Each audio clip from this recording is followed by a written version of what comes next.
So Paul, the last video we were putting together, Damien specifically, in a list of reasons why work with us, alluded to introductions to our strategic business partners. And of course, you in Property Connections are probably the most important strategic partner we've got. And as we were discussing this while it was in its infancy, it was you above all people, I think, who really challenged us on what we were going to need to be able to provide credibly and the processes we're going to have to put into place. And I was really grateful for that call, if I'm honest with you. So it's great to have you here in order to sit in the place of the developers and property owners that we're going to be talking to, and on their behalf, really talk to us about what it is you think that they're going to need to know and how we're going to need to prove. You know, from the very beginning, I always knew you guys had a fantastic business model that it's got a really strong need out there, but there's always competition. And an awful lot of the developers that I deal with and the private landlords feel that they've already got what they need without realising they haven't, or that you know, one of the things that they really want to know is how safe is that rent coming in, how strong is that process. And obviously with you have a asset-backed guarantee, which I don't believe many really can supply in the same fashion that you do. So I think that's probably one of the first questions we should ask, is what makes you guys different in what you're offering against the other providers that say they're coming in, they're giving a rent guarantee and that they'll be able to bring in quality tenants without any problems. Yeah, great question, Paul. And I think that's something we, you know, when we first sat down and started putting this together, it was one of the key things for us was to put ourselves in the mindset and the place of a developer or property owner landlord, and think about what would drive them, what would give them reassurance in order to work with someone, particularly a company they've never, you know, worked with before. And so it seemed obvious to us that to guarantee the rent and be able to offer something that's visible and credible, e.g. asset backed, where they can actually see what assets are there, you know, backing that guarantee, was really, really important. So we, one of our partners in the business, Harold, is a very credible and experienced entrepreneur. He has a fairly sizable asset portfolio, and as part of what we've set up, he's agreed to use those assets to secure the position of the property owners. So included within that is the rent guarantee, but not just that. That also covers the bills that we're liable for, and he covers off things like our furniture leases as well. I think that's quite important because there are a number of operators out there that are supposedly offering rent guarantees, which of course sounds great, but on paper there's nothing really to back it up. And I think if you look back to what happened, say, during COVID in the last few years, this market was quite strong. There were lots of people that were doing very well with what we call rent to rent or rent to service accommodation. But of course, when the music stopped and suddenly tourism, you know, and people were not allowed to move or go and stay in these properties, those rental guarantees were laid bare, and people could see that all of a sudden, you know, when things are going well, it's great, but it's when things, you know, when things go badly, such as that, that's when you need to know what happens in a worst case scenario. And that's where I think we stand sort of, we'd like to think anyway, head and shoulders above the competition. We've got a very valid and very real, you know, rental guarantee. Yeah, well, in my experience, people have very short memories. The pandemic has already gone. But yeah, those that were caught in that problem are still going to remember it. And I think with the developers, for them, they really want to know how you're going to find your tenants. Are they going to be of a standard that isn't going to trash the property? Are they going to have problems with that? Is this really a stand back process for them, or do they going to have to come back and redecorate properties and, you know, find that they've got problems? Can you talk me through the process of, if somebody was going to come to you and say, I've got a property that I'd like to hand over to let with you guys, what would the process be? Sure. Well, I mean, it all starts with, you know, a very comprehensive due diligence process. So we don't take on any property without really having looked in detail at them. The most important things from our perspective is obviously, safety. So from a guest perspective, we're making sure that the properties are compliant. They've got up-to-date fire safety, gas safety, electrical safety checks. Ideally for us, really, we want things that are in good condition, simply from a perspective of the amount of money we've got to invest across the portfolio. We want to minimise the amount of money we're spending on sort of decorating and such like. But once we've identified a property and we've looked at the characteristics of it, does it meet requirements of our guests? Can we reach an agreement on how much we rent it for, the period of rent? So, for example, we can rent generally anything from 3 years all the way up to 10, again depending on what what works for us and what works for the owner.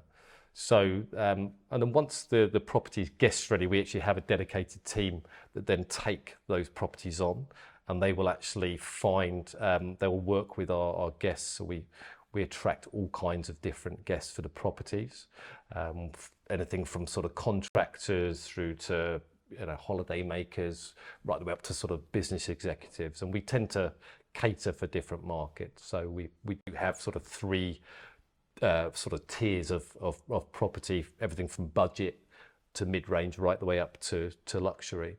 But coming back to your question in terms of how can we give them the landlords reassurance that we could look after the property? We take a lot of there are a lot of measures that we take, even small ones. So, for example, we have Ring doorbells that are installed in the properties. So we don't go and meet the guests on every occasion, although we do sometimes do sort of spot checks. So we can see who's coming in and out of that property at any time, and we get notifications. So again, if let's say for argument's sake, someone decides to invite some friends over and it turns into a party, we've got notifications that we can nip things in the bud before they actually get to any sort of situation that would be untoward. Yeah, no problem.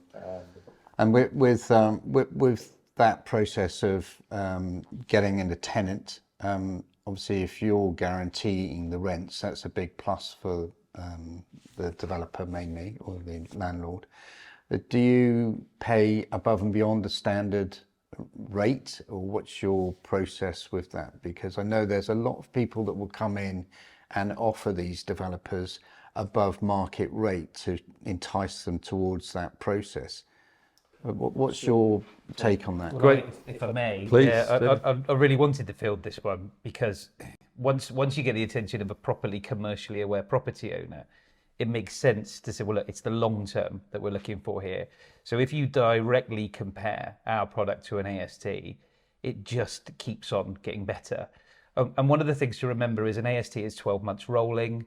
Once your tenant is in with the rudimentary checks you put into place for them, that's really it for the 12 months, unless you've got a management company and unless they're doing their job properly. Overall, it's the longevity. We will manage and maintain your property. We'll pick up a great many cost savings throughout the time that our contracted is in place.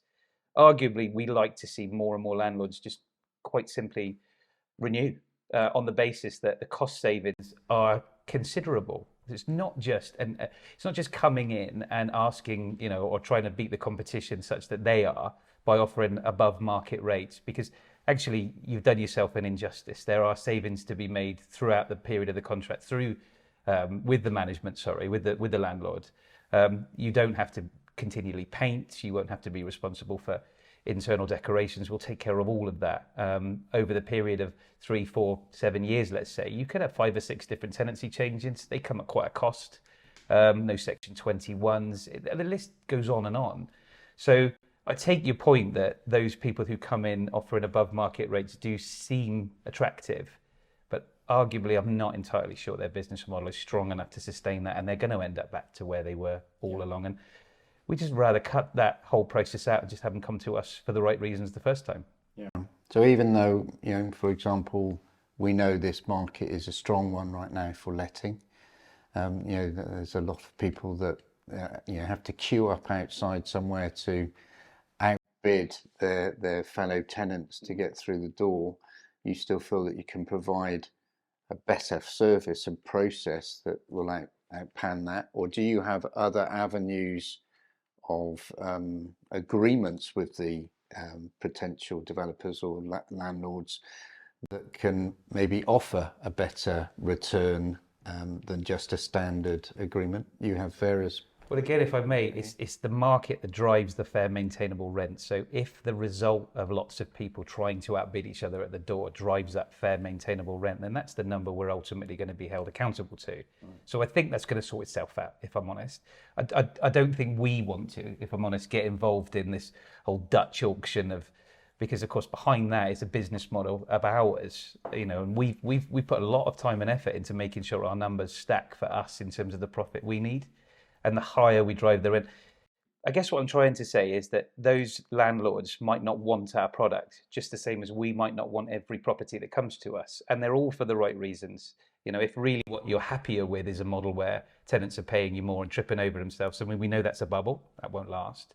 But arguably, our product doesn't work if we get into that debate. So once you get a commercially aware, smart property owner who sees the sense of this, because as the market fluctuates, none of that will be necessary. They won't have to put themselves through that. They'll have 3, 4, 7 years of, standard, good, reliable income that doesn't cause them any hiccups or problems. So for me, I think it worked. Yeah, they've got a steady flow. And to be honest, I've been in your properties that you've taken on from landlords, and you've turned them into beautiful homes. In fact, I saw them before and after, and it wouldn't surprise me if they didn't want to move out after you finished putting it all together. I mean, they really do look lovely, and I can understand why they would rent very well on short-term basis on the service contracts that you'll do.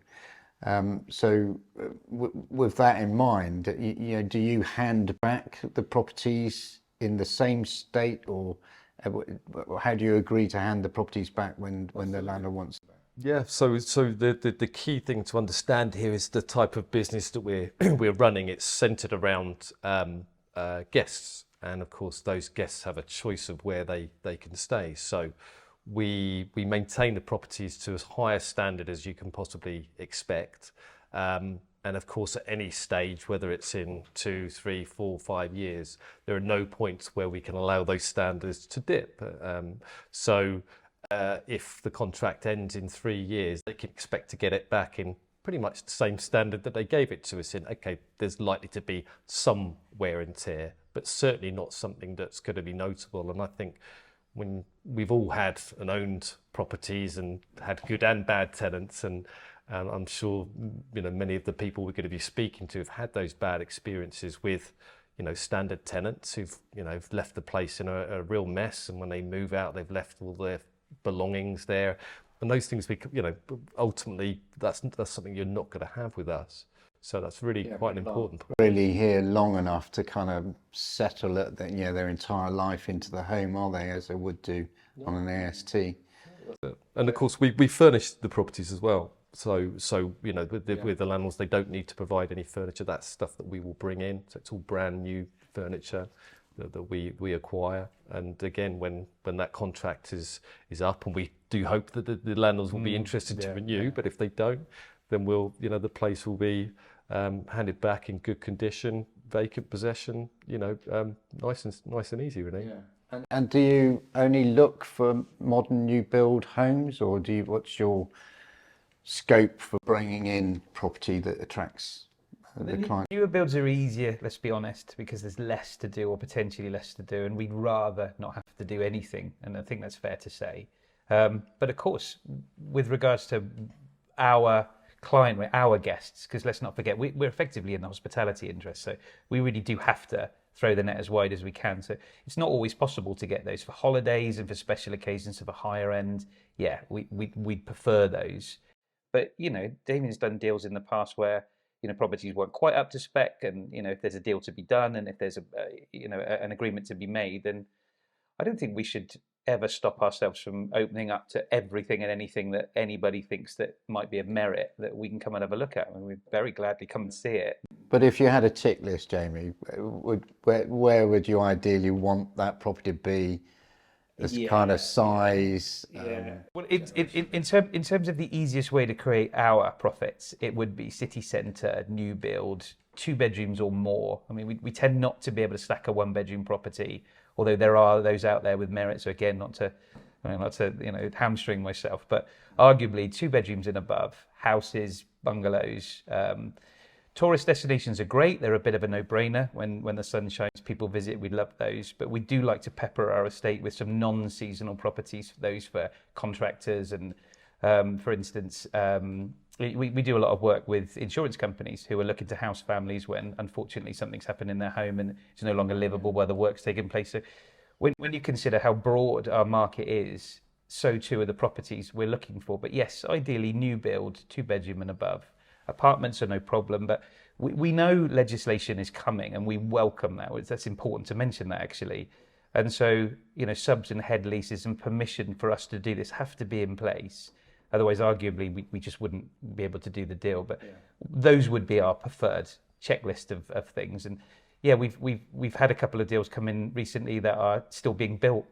Very excited about those because, with the right developer, you can get involved in how they spec it, and get involved with the last fixes of things just to help us do what we're going to do because they're very happy already to take us on board as one of their clients. So everything and anything, but the newer the better, arguably, for our sake. With that in mind, so if you have a developer that, say, is building 15 flats, for example, and they're unsure whether they want to sell them or let them, and they're not sure if the market's taking a turn and might not get the returns they want on the sale price, would you take all 15? Is there a limit to what you're looking at in regards to? No, there's no limit. I mean, when we originally conceived the business, actually, that was probably our preference. Where we were leaning towards was taking on entire blocks or portfolios for lots of different reasons, but because of course there's a lot of economies of scale by doing everything in, the interior design team and the building team and the furnishing team, everyone's going to one location.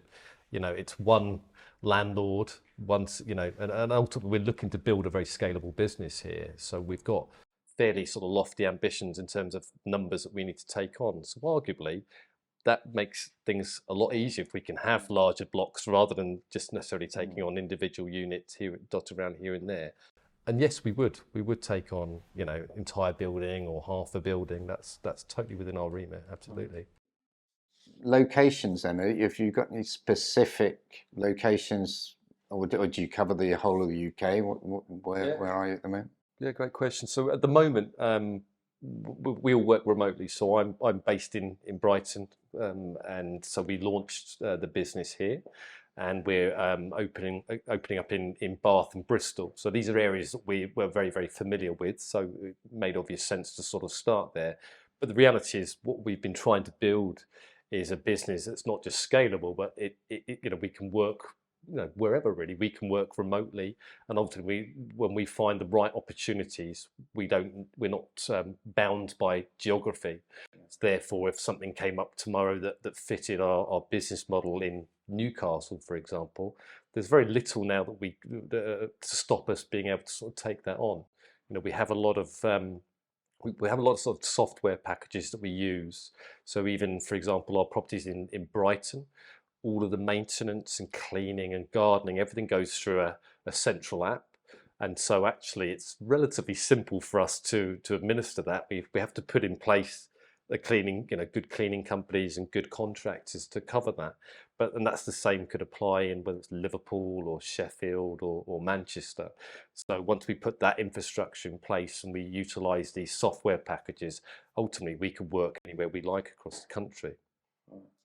I do know that you've got quite sophisticated apps that you use as well for monitoring the properties to make sure that they aren't abused in any fashion. Do you want to give us a bit of background on that? Yeah, well, that was something that was it was something that we always sort of had a concern about. Is that the reality is we don't know every single person that's coming into our properties. That would be impossible. So we have to try and think about ways. If we were the owner, how can we protect our assets? So we install things like if you've ever come across Ring doorbells.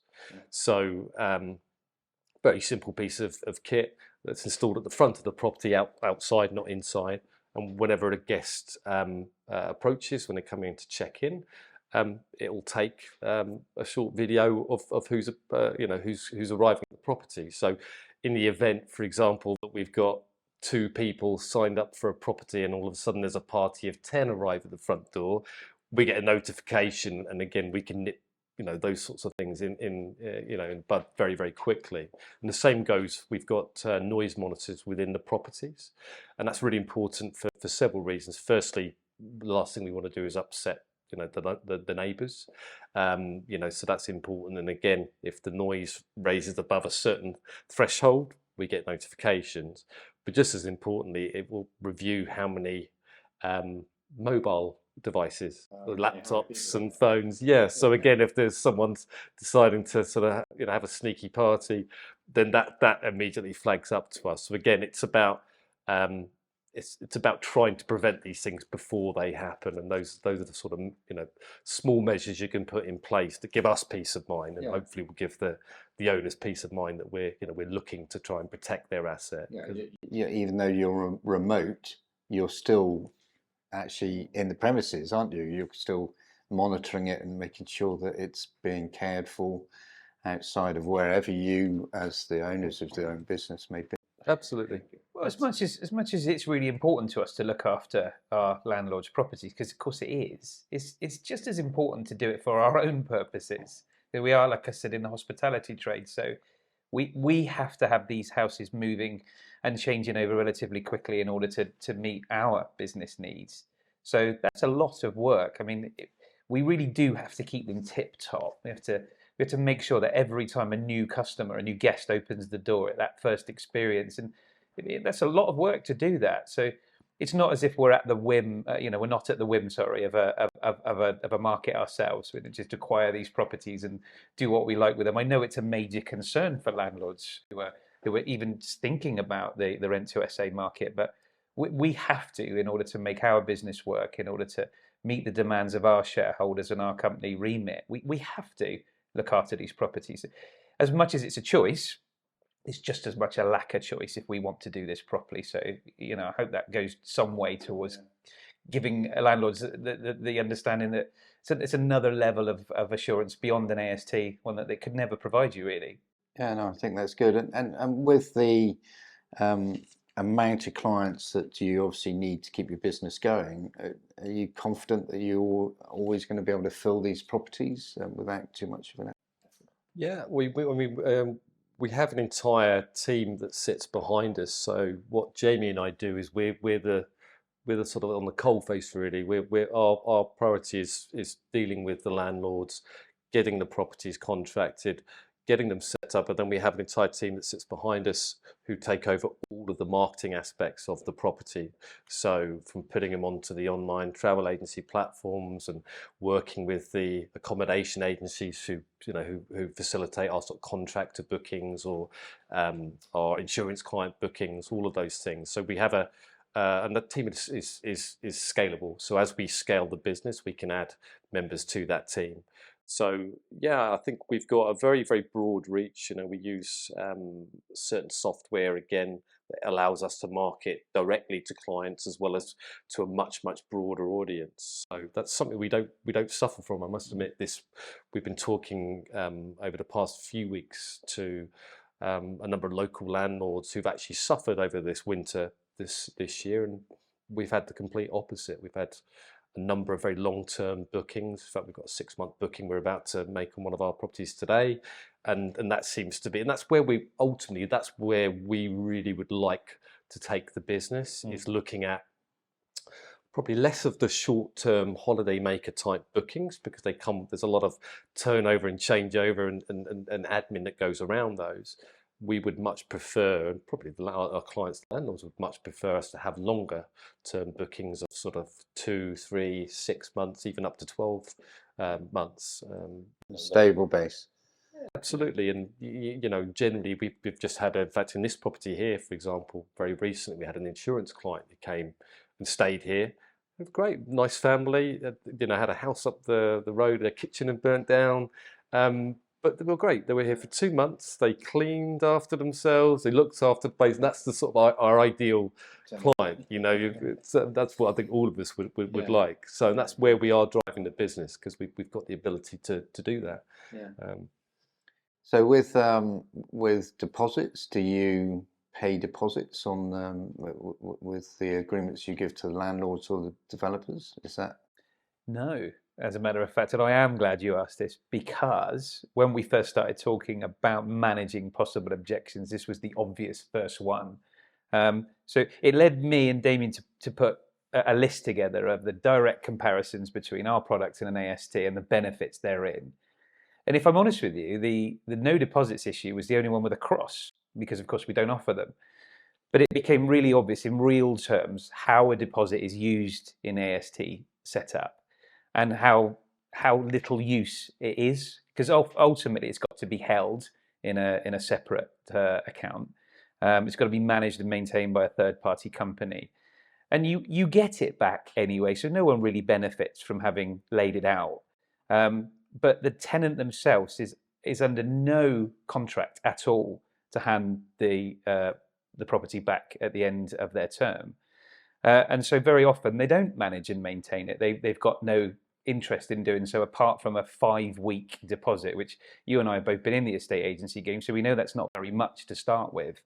When the worst happens and a Section 21 is required and a bad tenant is asked to leave, that deposit doesn't cover 1/5 of the work required. So I understand traditionally thinking why people need to see pound notes down as a form of real term deposit, but in real terms, it doesn't actually go any way towards recovering any damage that's caused to your property in a standard domestic tenancy. We're contracted. I mean, we put it down nice and clearly in our contract terms that we will hand that property back to you in the way in which it was handed to us, in good order. So there's no tenant under a standard AST that's ever been under those strict regulations. There's no tenant who would ever agree to those strict regulations.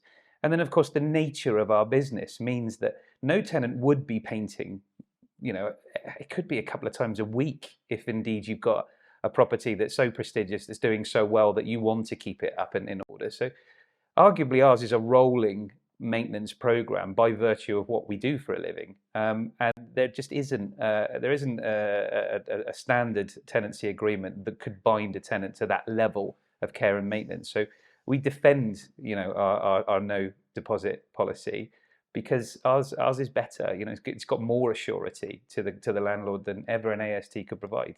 Yeah, no, that makes complete sense, and I can see why you're sticking to your guns on that. But it's one of those questions that will always come up, because it is a standard thing most people expect to see. I think it's also worth sort of pointing out as well. I mean, we put ourselves out there to be sort of shot down. So we're members of Trustpilot, and indeed we gather reviews from the current landlords that we're working with, and we're well aware that in the event we were to breach our contract and hand a property back to a landlord in a less than satisfactory condition, then that's gonna come back on us in terms of our reputation, and that's really important. We're looking to build a reputation for being fair and doing what we say we're going to do, and so that's part of the reason why we do that. It's great feedback to see how we're actually getting on and how we're performing, but ultimately we know if we don't perform,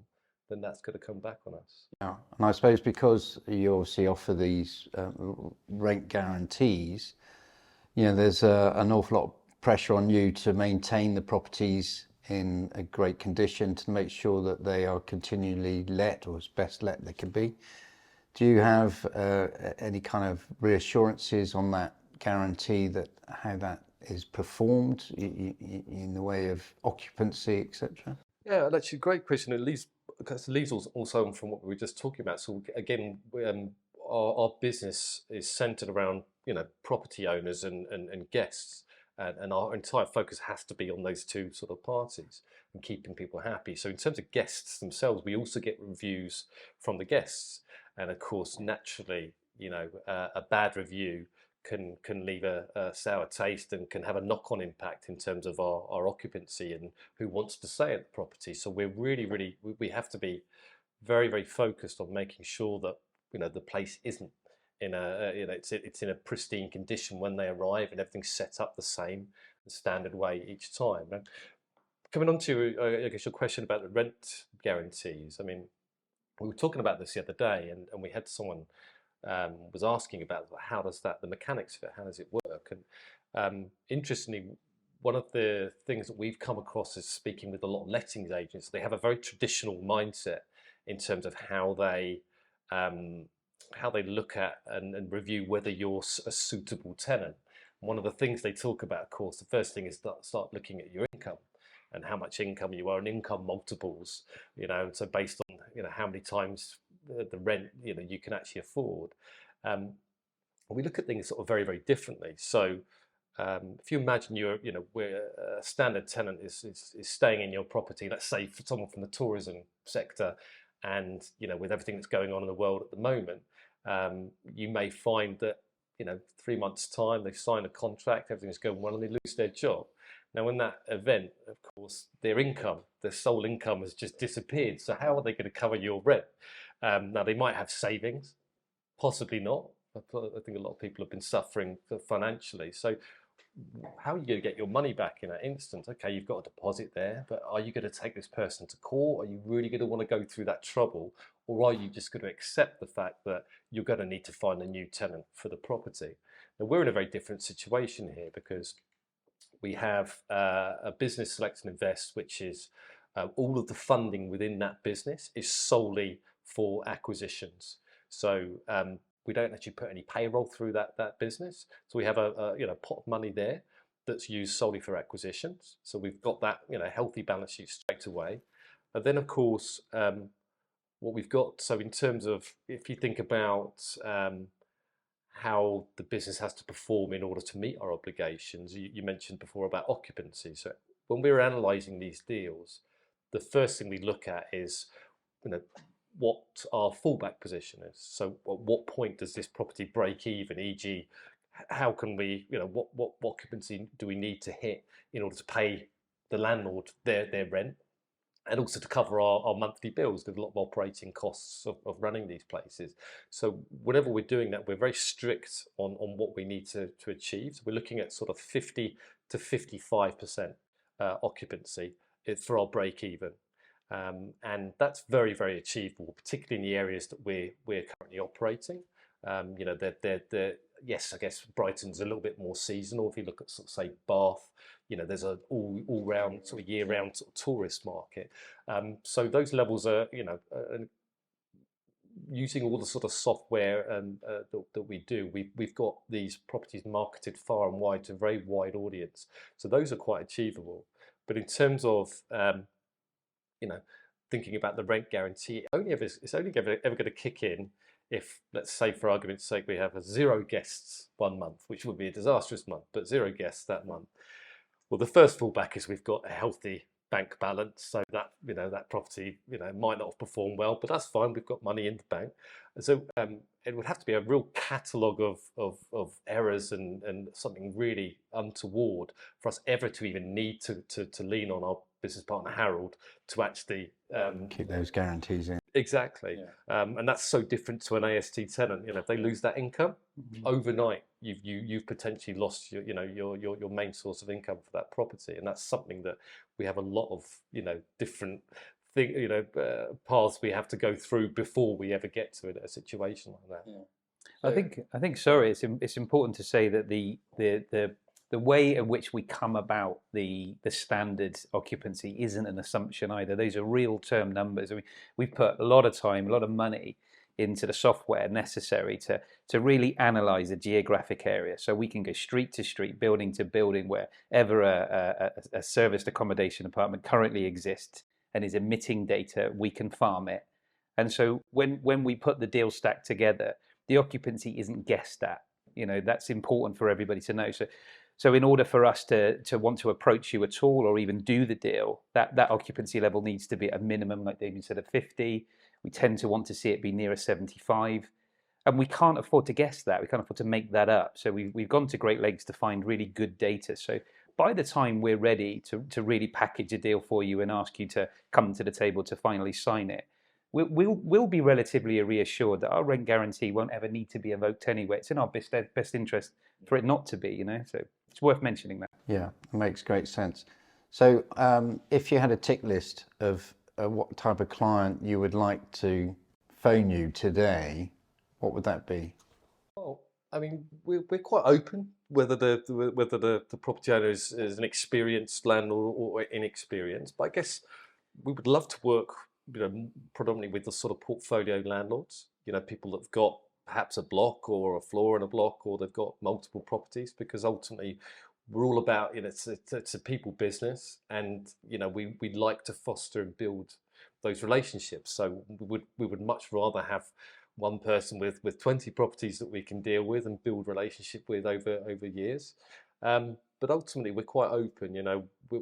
We've worked. My experience has been, for the past 20 years, has been working with landlords, property developers, and investors. My background was in fundraising, so I'm very familiar with working with people, whether they're experienced or inexperienced, and we're happy to walk them through the process. But yeah, so I think we're very much open. But certainly, people, if you've got a block of apartments and new builds, that type of opportunity is very, very appealing to us. And if you've got smaller developers that are unsure about the market, then I'm sure they'd be, even if they haven't been landlords themselves in the past, I'm sure they'd be interested to see what you can deliver back to them, because maybe they just want to sit on something for 2-3 years while the market gets strong, and they're still making a good income, knowing that it's in perfect condition when they go back to resell it. Because my experience, again, with being in the sales market for property, is that a second-hand new build obviously never quite achieves the same kind of price as a brand new one, unless you can remarket it as a brand new build again. If it's never gone on the open market, but it's looking pristine as it's being released, then that's got to be beneficial to those developers as well. Of course, and I guess something that's very valid to think about is that if you think about, say, this property here, what the owner can achieve on a standard AST rent versus what they could achieve renting it in the way that we are using it for short to medium term accommodation. Now they're looking at, like you say, the market at the moment, saying what's going to happen, we don't know. Let's sit on it. Let's sit on it for a few years, and then we'll reassess then.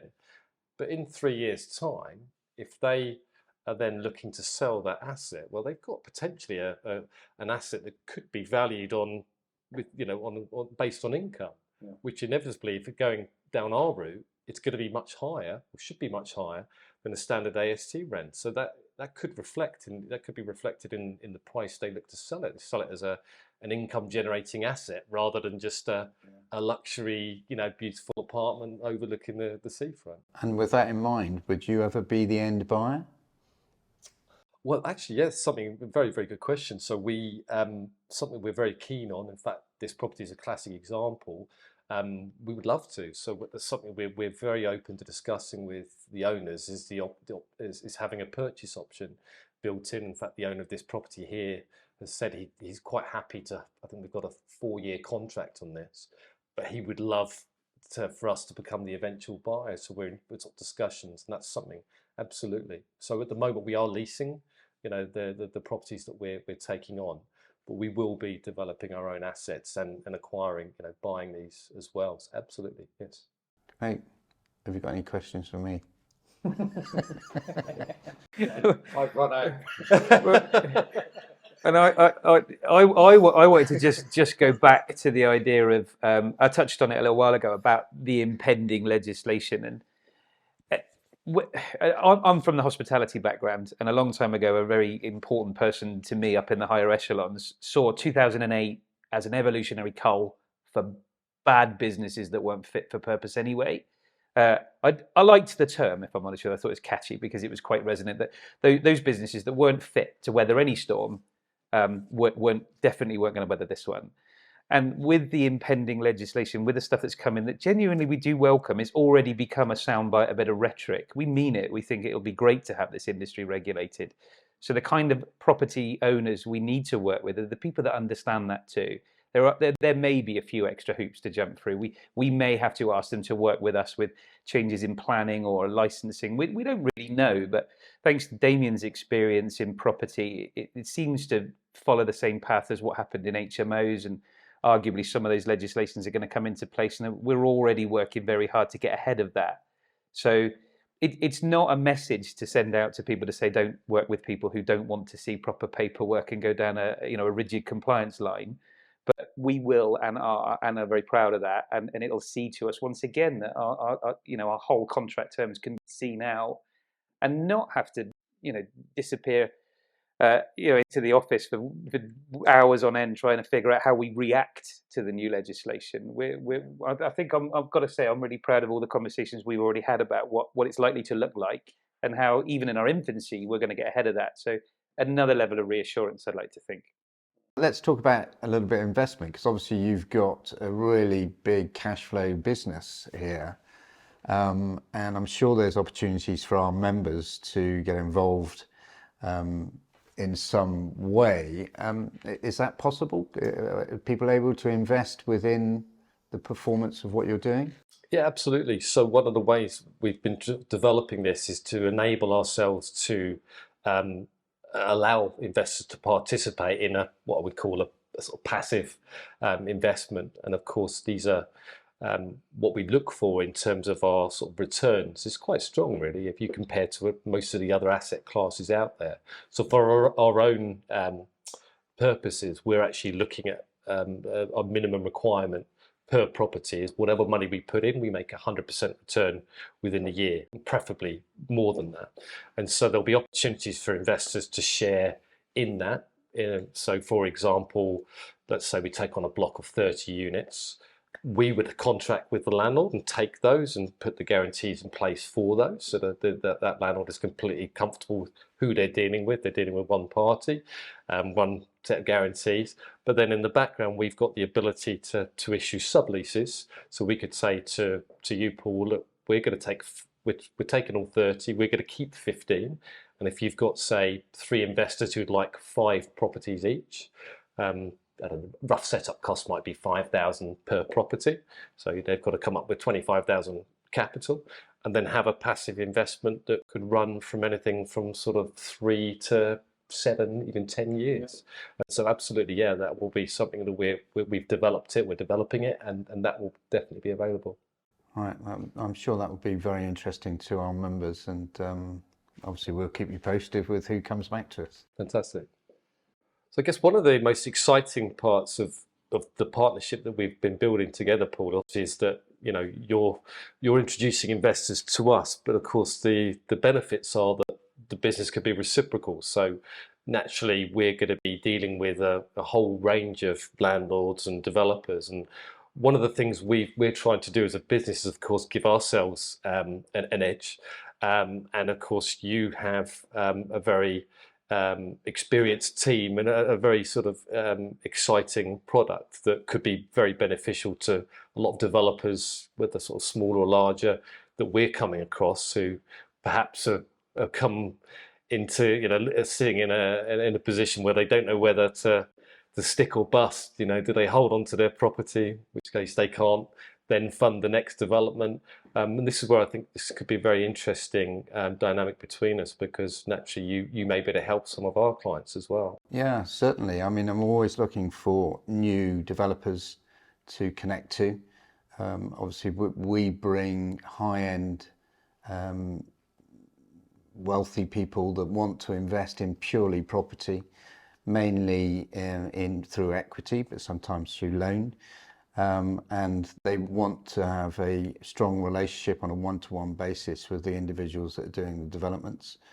So yes, if you've got any developer partners that are looking for equity investors, then we'd certainly love to be put in contact with them and talk to them about our services, because I think there's lots of synergy between what we do, for both the ability for your services to those developers that I interact with, that want that maybe security net of knowing that they can let these properties out securely, safely and guaranteed, and know they're coming back in pristine condition.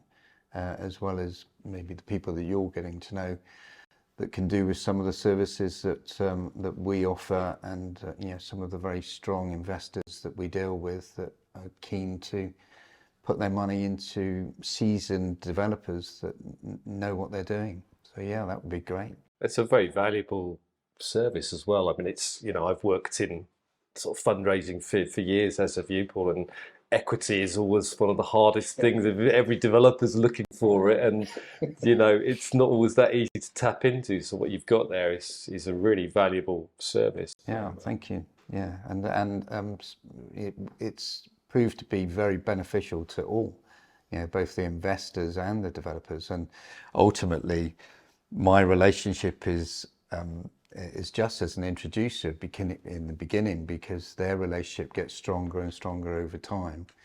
But they're all in it to come out on a positive the other side. And I've made some great friends doing it, and let's hope it carries on for a long time. Yeah.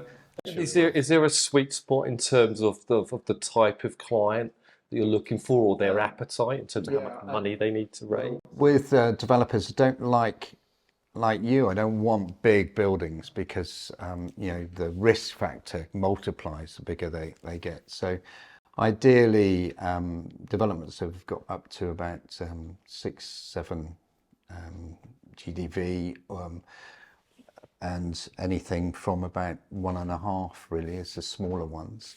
But we've got a broad spectrum of investors that will come into various projects. So if they're a medium developer, then we're certainly looking. We don't want to really get involved with anyone that hasn't done this for quite a while. They've already cut their teeth. They've made their mistakes. They understand the pitfalls. They understand the financing processes, and all the things that can go wrong. They've already tripped over. So we like to know that they know what they're doing. We like to see that they can have a strong quality of product at the end. They've got a healthy team around them, and they've also got their own, funding. They've got some reasonably good foundations that have got them to where they are. So where we're looking for sophisticated investors, you're sort of looking for relatively sophisticated developers as well.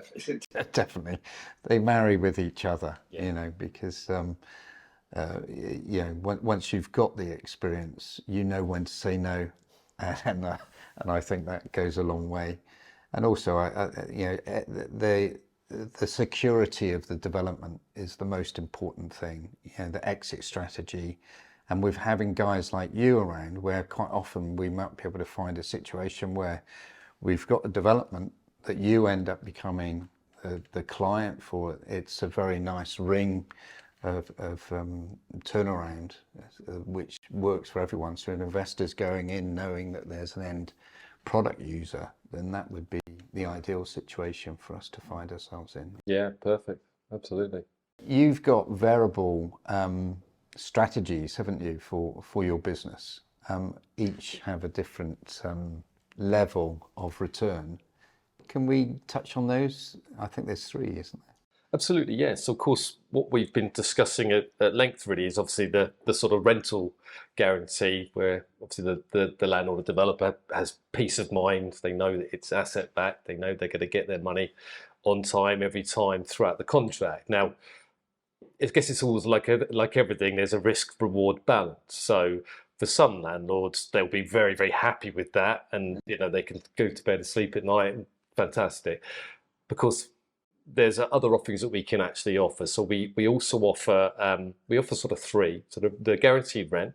We then have our sort of joint venture, and that's where we'll cover out of the income we generate, we'll cover the mortgage or finance for the property owner, and we then subtract all of the operating costs for that unit, and then split profits down the middle. Now obviously there's no guarantee there, so in the event that God forbid we had 0 tenants in that month, and it's not happened just before, but it still could happen, then arguably we can't cover the mortgage and we can't cover the operating costs. So from that perspective, there's less peace of mind for the owner. Realistically, that's unlikely to happen. So there's definitely more scope for higher returns, for a slightly higher risk there. And then on the other end of the spectrum, we can have the pure management only, which is run by our partner business, Select and Stay. And in that instance, there's a fixed fee that the owner will pay, however the property performs in terms of its occupancy and income. But then all of the profits then after that fee will all go to the owner of that property. And on that one, do you refurbish the property in the standard that you would normally put in your own, or is there a separate agreement on that, or are you just running it? Yeah, so I would say we operate them in the same way, no matter whether it's a rental guarantee, joint venture or management only. We will deal with those properties in the same way. So we will furnish those properties with the same sort of standard of furniture. Ultimately, the difference is just in the risk to the owner and how much they're willing to take on. And as I say, that's down to the individuals and their own risk appetite and their own sort of personal affairs. And that covers everybody's process, I suppose, doesn't it? Like you say, you've got someone that wants the security and knowledge of you doing everything and them just being passive. You've got the process of somebody that has got a higher risk situation where they're going to gain quite a bit more but not having any guarantees. And then you've got somebody where you're just looking after them and they're paying you the privilege but they're taking the full return. Well, I think we're realistic. When we're building new relationships with property owners, landlords, developers, until they know us, of course, I think there's a very good chance that they're going to want to see the asset-backed rent guarantee. There's a lot of certainty and assurance in that. But in 6 to 12 months' time, when they've got their money back every month on time, and they've seen the property and they've been to inspect the property and it's in the same conditions we said it was going to be, and then they start to think, actually, you've got flexibility, haven't you, for all parties? Also at the lower level, there's a lot of really good people doing really good things. They just haven't got our reach. So they haven't got a call centre, they haven't got multiple online travel agencies online, they just can't organise it. They may have done it on a whim, found that to be very difficult, and just think, well, I still like it in concept, I just can't manage it. So, there's really no lower level product that we need to do that. Entertain. Yeah.